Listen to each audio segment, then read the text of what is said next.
Jensen and Jared Padalecki and Jensen Rose.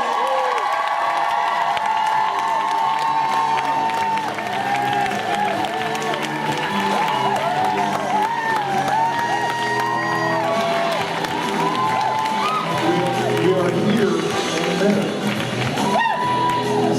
Here and there. Hi guys. Good morning, man. How's it going?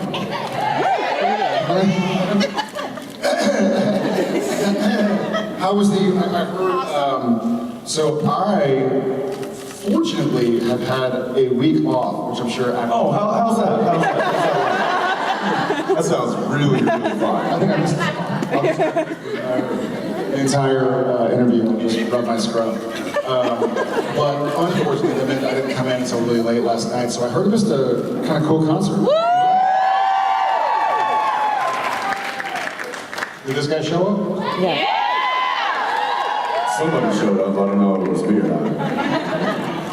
His doppelganger. Oh. You were so bad yourself.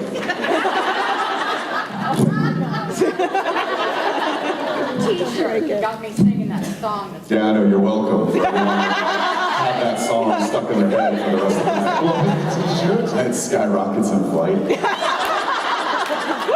what movie does that make you think of? Anchorman, yeah. Dude, it makes me think of Good Will Hunting.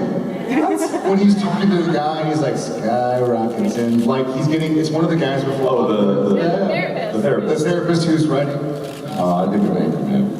Same thing, It's that Anchorman. highbrow comedy. Anchorman, Good Will Hunting, Anchorman. Yep, one won an Academy Award, one did not.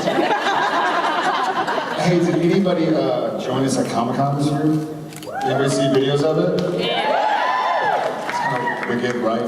Yeah. I think Knuckles and I both were like, we knew for months that Kansas was going to be there playing us on, but we couldn't say anything. So people would be like, hey, how's Comic-Con going to be? We're like, but it was pretty cool. It was really awesome to go to the green room before, and they're sitting there with their drumsticks and their guitars, like noodling. We're like, come on, guys. Like, we've been worshiping y'all for decades and decades, long before Supernatural. But it was a nice kind of like welcome to season 13. Yeah, it was fun. And then they come up and they're like, hey guys, think we can get a picture with you? Hey, and I was just like, With our camera, you can. So prior to that, we had, I don't know if y'all caught the Conan O'Brien show. So we're sitting there. or as I like to call it, Sweatgate. Well, that's just anything Jared Padalecki is sweating. So we're sitting up there, and Ackles hasn't filled me on anything. And then Conan's like, so I hear y'all do something on your birthday. And I was like, I know what we actually do, but I'm not going to say it on national television. Like, one of our bosses are watching, and Ackles is like, headstand. I was like, shh, shh, shh, shh. Out rolls the keg. It was, oddly enough, it was the producer, we do kind of a pre-interview before you do shows like that. So the producer will ask you a bunch of questions, if there's anything you want to talk about, or, you know, any current stories or funny anecdotes or whatever. So I said, listen, you have to understand it'll be Jared's birthday that day, so we can't not acknowledge that. And he's like, okay, great. What do you want to do? And I was like, well, I was thinking at least do some sort of a prank to some degree. And he's like, okay, do you have any ideas? And I was like, I have a few, but you have an entire staff of comedic writers there. I was thinking I'd just throw the ball in your court and see what you come up with. And he's like, okay, well, let me think about it, we'll talk about it. He's like, but let's just go ahead and do the interview. So as we're doing the interview, he starts asking about what we do. You know, what are some of the things that you guys used to do for your birthday and stuff? And I get into the whole story. And he was like, well, there's the gag right there. I was like, what? K-Stand. On national television. He's like, you think you'd go for it? And I was like, yes. Yes. Also something you only feel comfortable talking about on national television during season 13. Not something season 3 where we're like, guess what? We've done the last 2 years. Next hands on our birthday.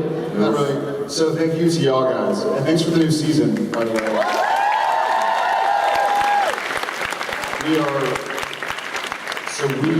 So this is, I don't know how much y'all want to know about the boring logistics of an actor contract. But Yes, there are a lot everything. Okay, well, there are a lot. Tell us everything. There are a lot of What's in the writer? Page 4, What color are your paragraph 3. M&Ms? There are a lot like athlete contracts, right? Where it's their opportunity and prerogative to invite us back.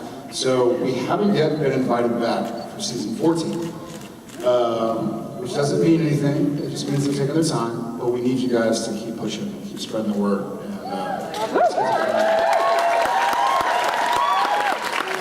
And and you're gonna like co-write. What do we want to do? Maui? I just love the idea. They haven't invited us back yet. They're trying out some different options right now for one season. Well, we'll see. All right, well, before we just jibber jabber, are there microphones in the audience that are...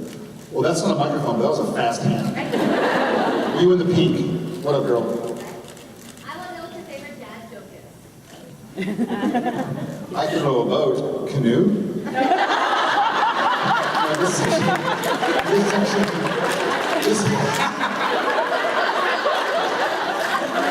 This, I literally said... That hurt me. I said this to Tom yesterday, and so I haven't used this before. I read it somewhere, and it occurred to me because we were at our friends of friends, and we were at their house. And there were a bunch of trees, and I was like, Tom. He's like, yeah. Have you ever seen an elephant in a tree? He's like, no. And I go, that's because they're such good hiders. And then he goes like this. And not a word of a lie, the rest of the day, he was like, I was like, you're just so good at hiding, you know? You're great and so he was like, oh. Really, really looking for him, so I think that's the funniest. Or like he's at that age where things that are supposed to make sense but don't are kind of funny. For instance, we were having bananas with peanut butter. He was like, I want 3. And I was like, 3's a lot, but I think he meant like he wanted 3 like normally cut bananas with peanut butter on it, which is not even one entire banana. But I was like, Tom, that's a lot of food. He's like, I'm hungry. I was like, all right, kiddo. So I went to the kitchen and I got a banana and cut off, like 2 millimeters, but I cut it into 3 tiny things. So now I have this giant plate with like less than a fingernail of peanut butter bananas. I was like, okay, Tom, this is 3. And he looks at me, he's like, what? 3? Like, that's little. He's like, Tom, that's a lot of food. If you can't eat it all, I'll eat it. So, he's kind of that weird age where he knows I'm kind of playing tricks on him, but he doesn't know why.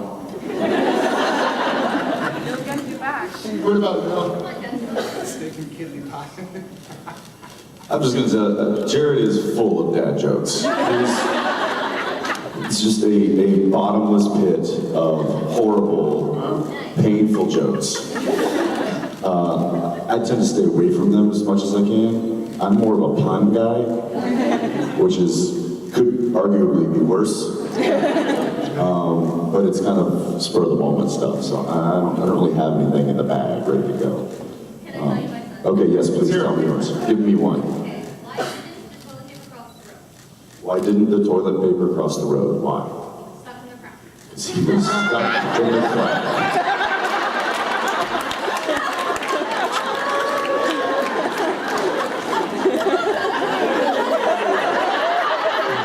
And good morning. That's a pretty good one. You're hitting two birds with one stone there because you're getting potty humor and really bad jokes. It's a rare occasion. Stuck in the crack. The glasses and the black. Everybody's wearing glasses in black. Yeah. Longer hair. Yes. My question is for Jensen. Hi. Found him.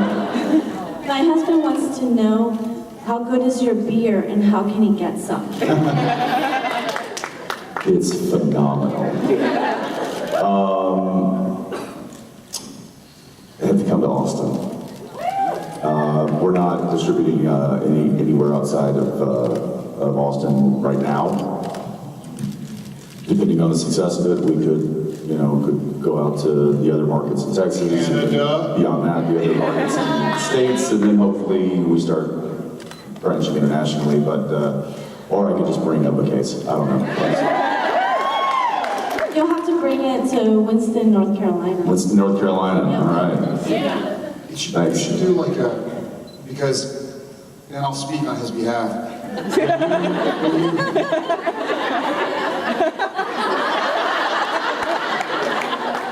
If you were to sell a keychain, you can pretty much make a keychain sell it anywhere. When it has alcohol in it, the rules and the regulations become very sort of onerous. But I think you can take your own beer wherever you want. You can leave it in a random place and tweet about it. It can be like 100 memes. It means scavenger hunt of who finds it first. It's too bad this is the last year of Dish Wiz. You know where you could get it? His bar. At the bar. Not yet though. It's probably, hopefully within the next couple of months we'll be having it out. Well, San Jackson Loon, as soon as it's available. I'm going way over there. Absolutely. I was just wondering, would you guys ever be willing to work with someone in a wheelchair? What? Why would we not be willing to work with somebody in a wheelchair? Well, the reason Absolutely. you can Would you see be willing to work with two big, obnoxious Texans? Yeah, I would. Yeah. We'll make that happen. The reason I'm wondering is because this wheelchair that I'm sitting in, up until about a month ago, it was making what we call demonic noises. Well, you didn't say that. The story just changed. It wasn't making demonic noises, but it was making like really weird noises. And Lori and I were joking that we would have to call you guys to come unpossess me. All right, we'll do what we can do. Okay, awesome, thank Fine. you. Let me bring Ruby's knife before I approach a demonic wheelchair. Awesome, that would be great. Yeah. and I'll just bring some oil.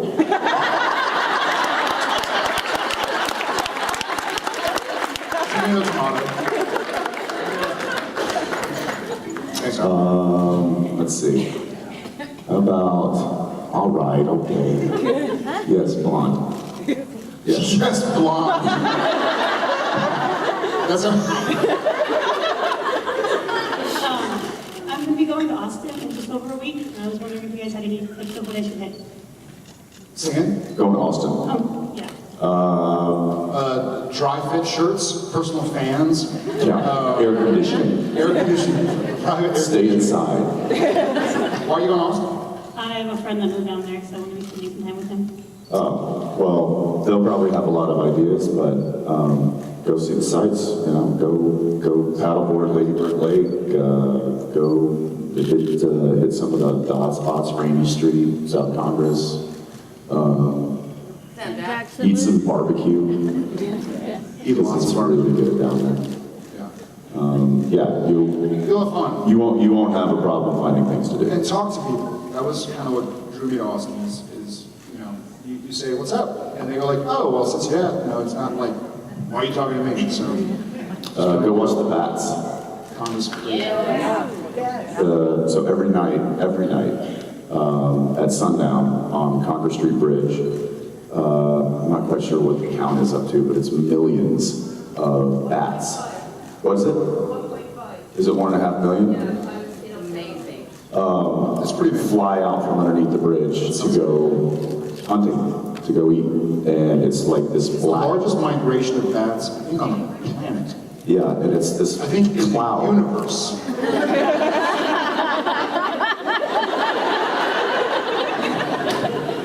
Go see the bats. Thank you. Thank you. Right there. Will you put your hand up? She's like this. She's like, well. Unless you were stretching or airing out.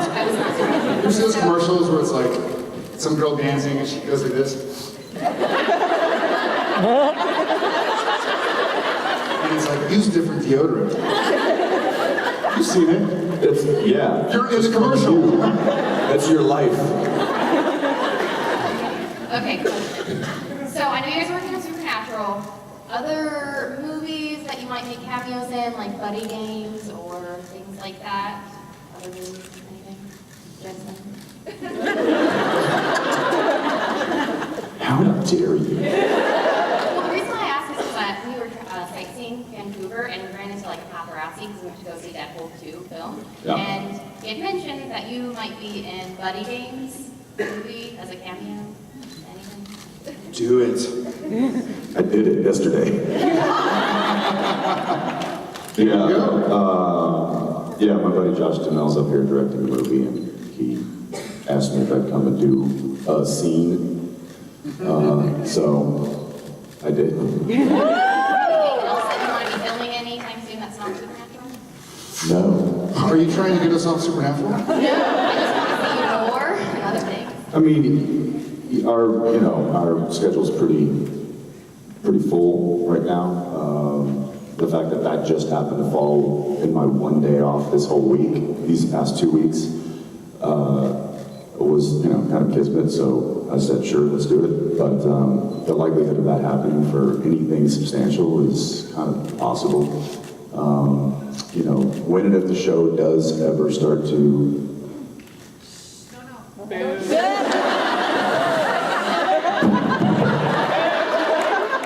which it won't, so no. I guess no. Deadpool 7, I'll be fine for that. Sorry, go ahead. Is it me? Who's gonna be? All right, let's go over here, yes. Yeah. Paper this time, not phone. Morning. Lovely Morning. to see you. How did Sam and Dee and Jared and Jensen feel about Roy and Walt showing up to follow Sam into battle against British men and letters in the raid?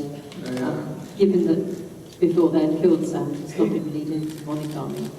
Yeah, that was a funny scene when Roy and Walt, who killed us, showed up. It's like, all right, yeah, you killed us. Oh, good to see you. I think it was a good indicator. Jared kind of laughed, like what other show gets to have that scene? I think as an actor, I try to pull from personal experiences. That's a tough personal experience to have, where someone's killed you and now you're asking for their help because you're back alive. So it was kind of it was also I love when there are nice, like, hidden gems for the fans who have seen all the episodes. They're like, wait a second, so for me that's one of my joys at this point in time. 13 years into anything, into any story, can get dreary, but our writers keep it exciting. No, I don't think so either. But I'm saying, like, I can't imagine watching, even like I'm a big fan of the Lord of the Rings movies.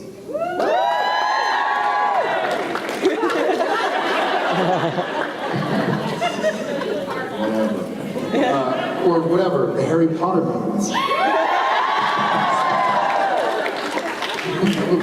But even Harry Potter, if there are 8 movies that are 3 hours long, it's 24 hours. We have 200 and something hours. So, like, how do you keep that exciting? And I think having throwbacks like that. You do. Well, we get a lot of help. Thank you. Yeah. I see a phone. Are you raise your hand or show me a phone? I see the light.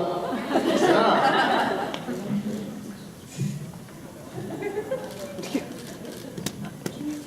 Good morning. Good morning. My question is more on the filming end of it. Blah. When you're filming Carrie, like the last scene and then the first scene, do you film the last and first scene together, or do you break up and film? You mean if they're separated by like an episode or something? No, unfortunately. Have we done it to you last year at all, where like Tom came in or Bob came in direct? There's every now and again, if it's you know, if it's available and we can do that, then we will try to do that. But a lot of times, you know, for instance, there have been seasons where we have ended and then we have literally started back up. It would have been nice to have just filmed that when we shot it 3 months ago. But a lot of times, Especially because when after like May, June, and a little bit of July, you show back up and you're in the same wardrobe, you're like, yeah, I worked it a few times this summer. Is there a larger size of these somewhere else? And then you're still got it. Still got it. Walk on the set.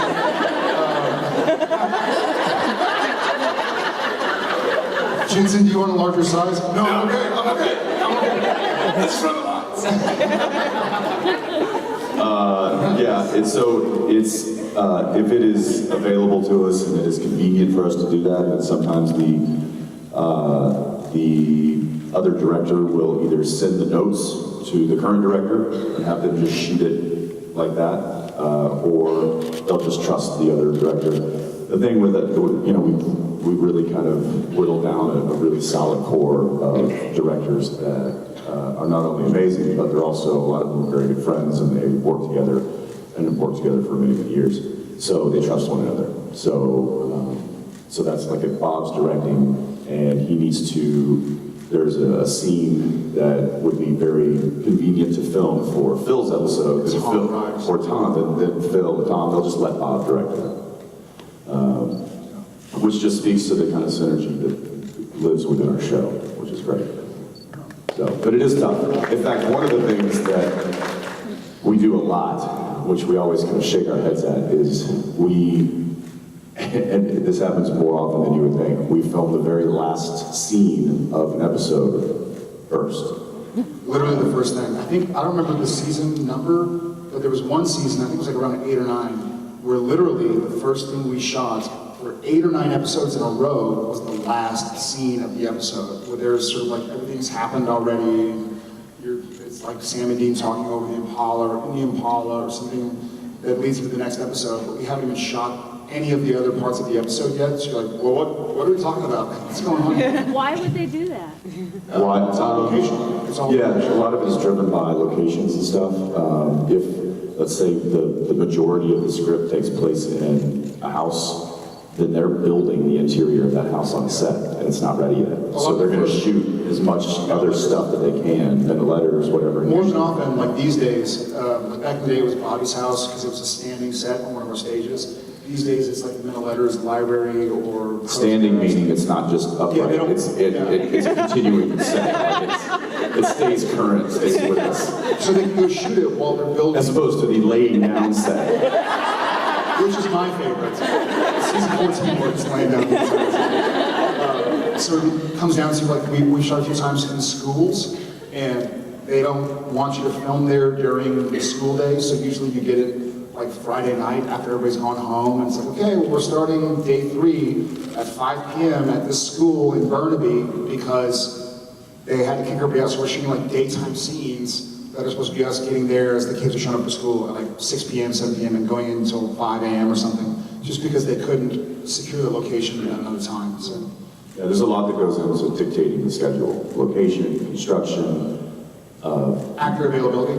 Yeah, people who want a week off and get it for no reason. I'll take it. You know, that kind of stuff. Just real quick, what is the longest scene that you filmed? Straight up shenanigans and everything. We had a long scene with Uriel and... Without shenanigans? Cool. Oh, without shenanigans? Yeah. Oh, no. I would probably say the scene in the Impala, where he was laying down in the back seat, I was laying in the front seat. We had the big long conversation about our lives. That was, do it. yeah, I think we were super thrilled with just the story aspect of that scene. And there really wasn't much to do to cut up. There wasn't much shenanigans. And that was like, what was it, a 5-page dialogue scene or something like that? That was long. But I remember season 4. It was a long I don't. scene. I remember because it felt so long, and we showed up like on Thursday, having just shot the scene all day Wednesday, was between, I thought, like Castiel, Uriel, me, and you in a motel or something. I want to say it was episode... Yeah, but if Misha was there, then there was plenty of shenanigans going on. Maybe he wasn't. Safe to say. Uriel showed up. He might have showed up with somebody else. All right, right here. So speaking of giving you guys a little bit of a Wait, break, here comes the speaking of giving you guys a little bit of a break, with Kim and Brianna getting wayward sisters, daughters, whatever they're going to call it, how do you guys feel about them being able to kind of carry on your legacy, and what do you want to see from that? Thank God. That's a good question. You know, we've talked, it's a not easy to answer question. Sorry. No. We've talked about it many times for a long time, about like the direction of Supernatural, the direction of a spin-off, so to speak, or another show that delves into the world. I'm a fan, as a fan of the story, I'm a fan of anything that fleshes out other parts of the world, whether it's Cass and Heaven or Hell or whatever, or Kim and Brianna, and Catherine and the gang doing what they do, or going back like Bobby and Rufus. I like, the more we can flesh out other parts of the world, it sounds self-serving because it also means we get a day off, or a week off. But I really feel like it improves the show. I understand that the show hinges on Sam and Dean, you know? It's a bit of a lesser degree, you know, Baby and Misha and this and that. But I do like fleshing out other parts of the universe. And, you know, delving in it. Like, as a fan, it's easier for me to watch and enjoy things that I'm not in currently. Many years from now, I'll be able to go back and watch it. So, selfishly, I'm really excited about it. I agree. When we hear about this Hunter world, when we did it way back in the day with like Joe and Ellen, whom we love, Samantha and Alona, are amazing. But we didn't really delve deeply into it. We kind of touched on it, and I think that was actually like the network told the writers to put some female characters or different world. So, and I like that then, mandate. But we didn't delve into it as much as I would have kind of liked, but I like the idea of fleshing it out. Because you hear about this like connection of hunters and this network. You're like, well, let's see it. Like, I want to see what else is going on. And they're great characters, you know. Great Kim people. have done really good things, and they've made these characters interesting and important, and people, including the two of us, want to see more of that. So I'm super proud of them. I'm super proud of the show being able to be in a place and to have a fandom that we can take that chance and we can go down that road and see where that leads, because I think it's super cool. Yeah. Thank you. Last question. You're up. No pressure. In row 3, I've seen a young lady in a gray vest holding her hand up for about the last 10 minutes. So, I was just spooky my Fitbit. I have to tell you, I really, really admire your wives because hey, back off. not only do they put up with you guys being on, but they put up with you guys being here. Very true. But I was wondering, if you had to sing a love song to your wife, what song?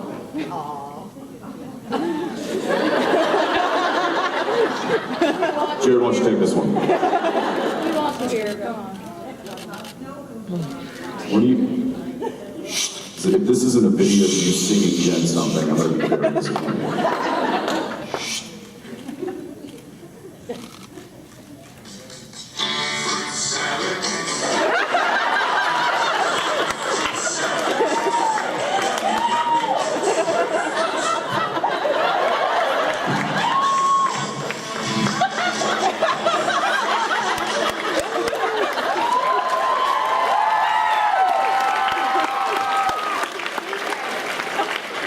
What a romantic, huh? Honestly, it would be Just Breathe. I like fruit salad. I gotta be honest. I know you do. That was my love song to you. Ladies, eat your heart out. Or eat your fruit salad, whatever. I think Just Breathe means a lot because it was the song that was playing when when we first became parents. So it was pretty cool. And it's that or fruit salad. Gosh, I don't know. I've played her many before. Have you ever played her fruit But salad? I've never played her fruit salad. You have to sing it, not just play it. Go what? Oh, You have to sing it, not just no, play it. but I'm trying to think of maybe the last one. I don't know. Fruit salad? No, it wasn't fruit salad. Yummy, yummy. It was Caesar salad.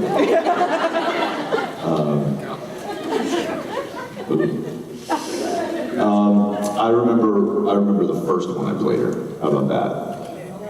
And that was If I Had a Million by Pat Green. By Pat Green. As If I Had a Million, Build You a Mansion, 100 Miles from Nowhere, and Dance in the Hallways, what is it? We Ain't Got No Neighbors, There Ain't No One to See. So anyway, I don't know, look that one up. Look, you pissed her off. She's like, I hate that song. I was waiting for fruit salad. All right, guys. Thank you guys. We love y'all very much.